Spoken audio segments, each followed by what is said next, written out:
In Latin, the Romans had a phrase filled with hidden meaning, cum mula peperit. When the mule gives birth, it was their way of describing the impossible, much like we say when hell freezes over. Romans used it to refer to something so perfect it seemed unchangeable. They knew mules could not reproduce. Yet that very sterility made them the most perfect transport machine of the ancient world, loyal, resilient, and impossible to replicate without intention. For nearly 2,000 years, these silent creatures served as the biological engines of empires, hauling weapons, grain, wine, marble, and sometimes the future of entire nations. Had mules been capable of reproducing on their own, the history of human logistics might have unfolded very differently. Around 4,000 years ago in Mesopotamia, humans first intervened in evolution, not with genetic technology, but with intuition. They discovered that crossing a mare with a male donkey produced an animal strong. It is the best we have. Obedient. The harvest was poor and tireless. This It year. was one of the earliest forms of directed If we can evolution. tame their wild Humanity's deliberate attempt to engineer a biological tool. In nature, species boundaries are tightly guarded, but when humans crossed them, they created more than an animal. They established a technological principle. Controlled hybridization can generate superior performance. Ancient reliefs from Mesopotamia, Egypt, and Greece depict mules carrying chariots, hauling barley, or turning millstones. The mule was not a wild species, it was a purposeful design, created to work rather than reproduce. And in that moment, humanity stepped into the first age of biotechnology. The Roman Empire was not built solely of stone and iron, but on the bones, tendons, and hooves of millions of mules. Within the army, each legio relied on thousands of pack mules carrying food, water, and heavy weapons.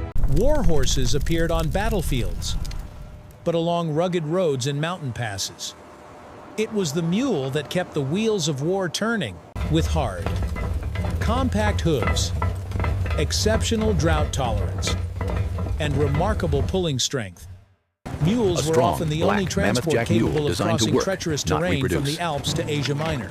Historians estimate that a single mule could carry 9,100 kilograms of cargo and travel over 40 kilometers per day without extended rest. It became the standard transport unit of Roman logistics. Even Julius Caesar, in Commentari de Bello Gallico, described marching speed not by hours, but by a day's journey of a mule.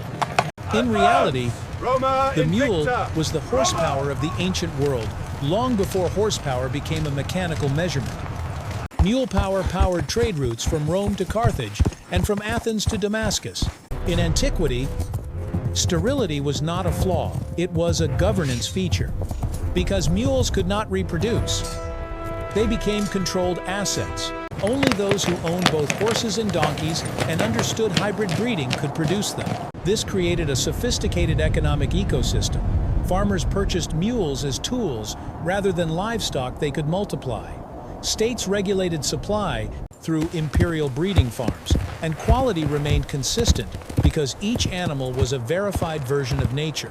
Central markets in Athens or Pompeii did not trade only grain and wine.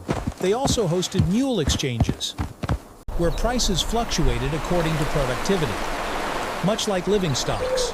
It is no coincidence that Roman legal texts listed mules alongside gold and enslaved people as depreciable assets.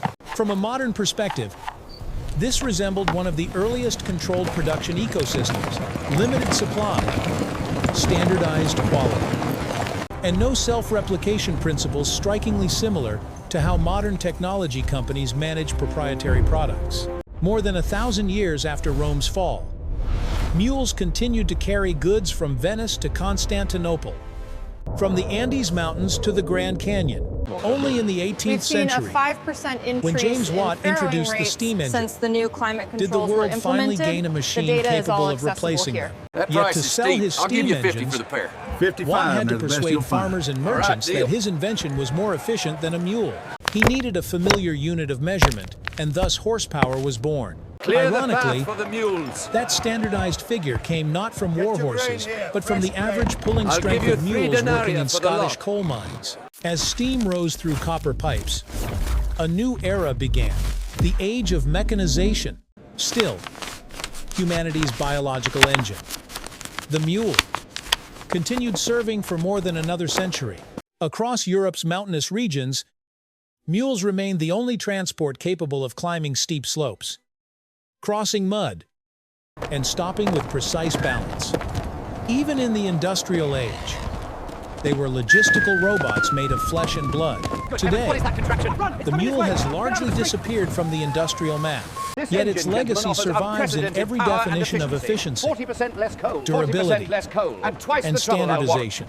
Every modern truck, train, or cargo drone is, in spirit, a descendant of the mule. None reproduce, none replicate themselves.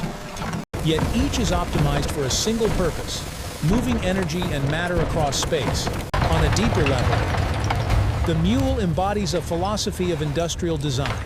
Every efficient system requires limits. The highest performance often demands the sacrifice of reproduction.